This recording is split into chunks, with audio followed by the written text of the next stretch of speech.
Even though Czech Republic is a relatively small winemaking country, we still have pretty long and rich wine history. Wine has been grown here for generations, starting with the first Celtic tribes that were growing and winemaking wine already at that time, Czech Republic or Czech Republic area.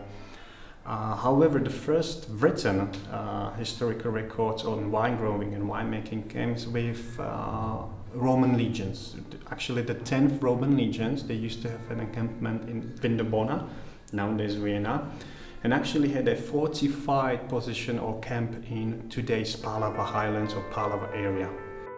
These were actually the first people that brought professional viticulture, which meant wine growing and wine making.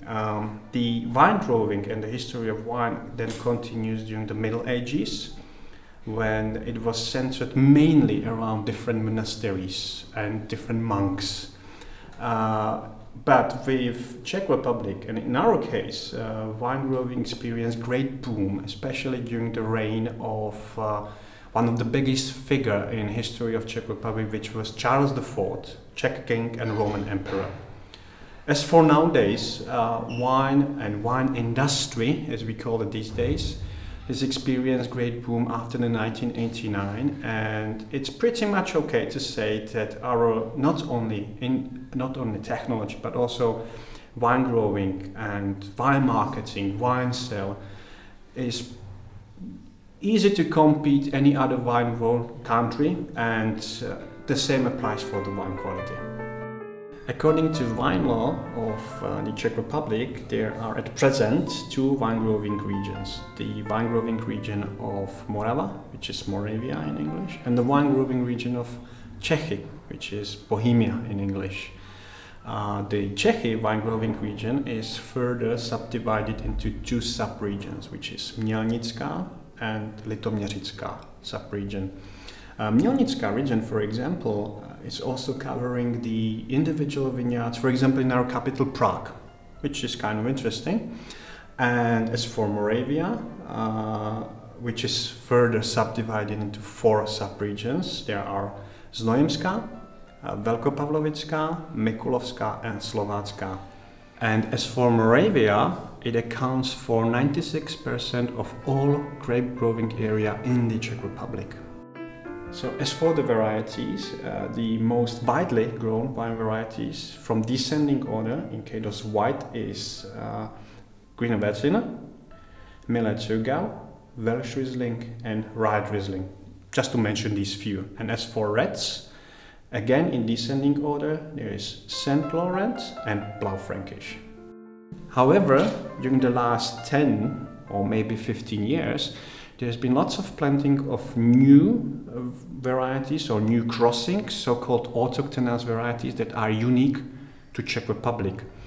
To mention a few of them, in case of whites, there is Palava, which is a very attractive, very aromatic variety. It's a crossing, in fact, of Miller Zürgau and Gewürztraminer. And to mention a second, for example, from white, it's one of the Muscat family wines, in our case Moravian Muscat, which is a crossing of Muscat Autumnal and a variety called Prachttraube.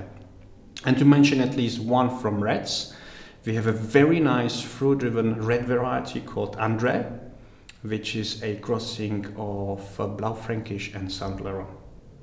Well, as for the wine character, given the fact that Czech Republic is a landlocked country and Central European country with continental climate, we tend to produce wine with very nice and firm acidity, with good or even very attractive aroma profile and character. Also well-balanced wines in between sugar and acidity, wines with high extracts. And during the last 5 to 10 years, there's been lots of changes in the market, and the customers and the market here starts to appreciate new wine styles like rosé wines, or different rosé, like even rosé making or claret, which is a newcomer to the market but has entered the market with a big force.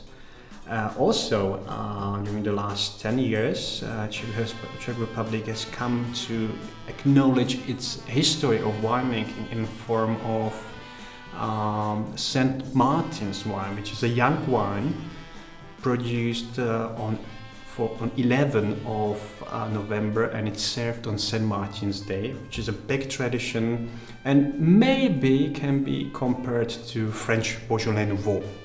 However, we also have one small specialty, it's worth mentioning. It's something that we in Czech call burčák, which it's difficult to translate, but indeed might be translated as partially fermented wine, which has gained great popularity and great attraction among all Czechs. And it's being appreciated especially during the harvest. Well, these were some of the brief facts and information about Czech Republic and its wine growing, its wine making.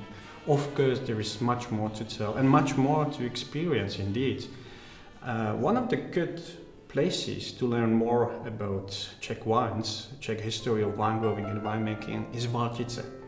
And it's a national wine center that features a salon of best Czech wines, 100 best Czech wines that are selected every year during a very precise tasting, very difficult tasting, and only the best Czech wines are selected for the exhibition. So a good place not only to learn information, but also a good place to experience the Moravian and Czech wines on your own palate.